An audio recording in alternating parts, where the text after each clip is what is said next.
Fashion designer रॉकीस्टार यांचा आहे तो शो पुण्यामध्ये होणार होता व त्याच्या बॅकस्टेज शोसाठी आहे ते काम करण्याची आम्हाला संधी मिळाली होती।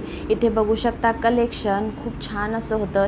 ही माझी फर्स्ट मॉडेल, ही माझी सेकंड मॉडेल आणि इथं माझे फ्रेंड्स, आम्ही सगळे आहे ते खूप जास्त असं एन्जॉय करत होतो। 5 स्टार हॉटेलमध्ये आहे तो हा शो होता आणि ॲम्बियन्स हॉटेलचा तुम्ही बघू शकता आणि जेवण तर अप्रतिम असं जेवण होतं।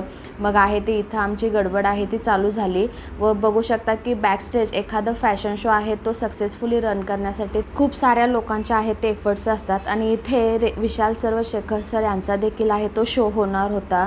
बघू शकता फॅशन डिझायनरची लाईफ, मॉडेलचे आउटफिट आहे ते खूप छान असे होते व मस्त असा छान रॅम्प वॉक आहे तो आम्ही एन्जॉय केला। त्याच्यानंतर लगेच इथे बघू शकता विशाल सर ह्यांचा देखील आहे तो शो आम्ही थोडा वेळ एन्जॉय केला।